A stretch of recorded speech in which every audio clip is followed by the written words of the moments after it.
Kessler, a Yellowstone geologist, reported an inevitable emission at the superwell of lava on January 29, 2015.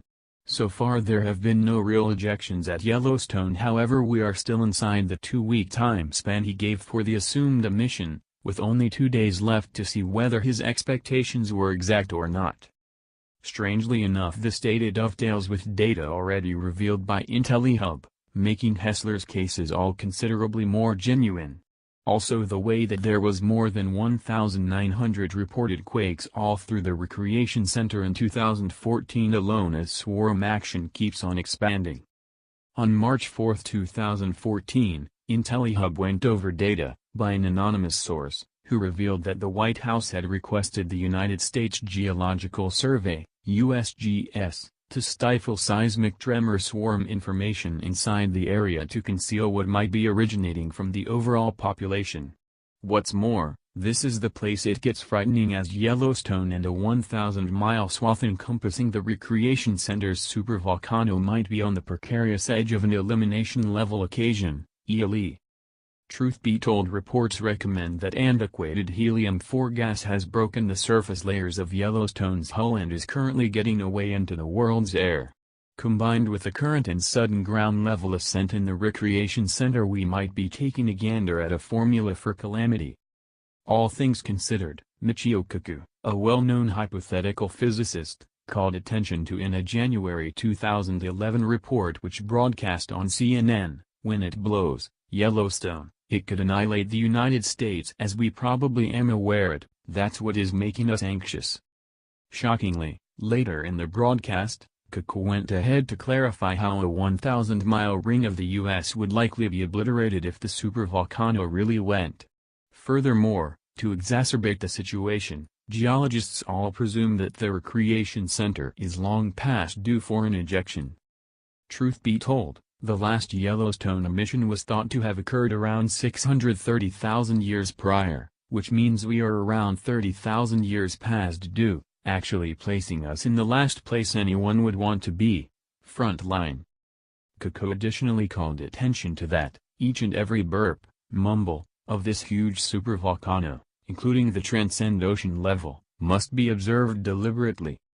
So essentially, in the event that you crunch the numbers for the calamity zone span, the initial 100 miles exuding out from ground zero would be totally wiped out. From that point onward, 90% pulverization would traverse out another 500 or more miles from ground zero, making a 1,000-mile distance across ring that will basically be completely destroyed from the impact. Moreover, this would basically put what's left of the United States into a state of emergency, and all-out military law would be pronounced under National Security Presidential Directive, NSPD, 51. What's more, it deteriorates. Despite the fact that it is extremely unlikely I can vouch for the data, I basically can't. Yet, as indicated by an irregular person who posted a video on YouTube, the USGS has likely been requested by Washington to stifle data in regards to late seismic action and vaporous discharges in and around the Yellowstone area as a conceivable in transit. This data came specifically from an associated individual, as per the video, which additionally brings up that they are expecting the huge one. However, the man's source has not yet been uncovered. Furthermore, by and by, I myself can't vouch for this by and by. I simply need to make that unmistakable. Be that as it may, all the more imperatively the greater part of this coordinates with genuine information I could reference demonstrating an ascent of ground level in the recreation center of more than 10 crawls in the most recent 7-day stretch of February 2014 alone.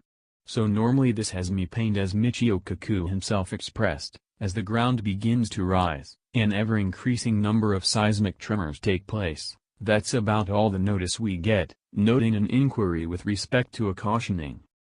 Kaku completed with, "It will happen, and, when it does, it will obliterate North America as we probably am aware it." Amid the last ejection, 640,000 years prior, huge measures of North America were shrouded in no less than 12 creeps of fiery debris. A current KSFY selective report notes, if Yellowstone had a super ejection at this moment, harvests would be lost, making it difficult to nourish cows which would bite the dust.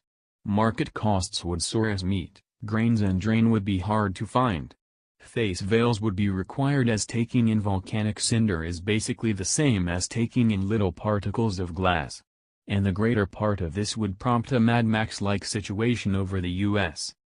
The general population who effectively watch this circumstance apparently fall into two camps: the individuals who think the Yellowstone fountain of liquid magma will never eject again, and the individuals who think it will happen tomorrow, detailed KSFY.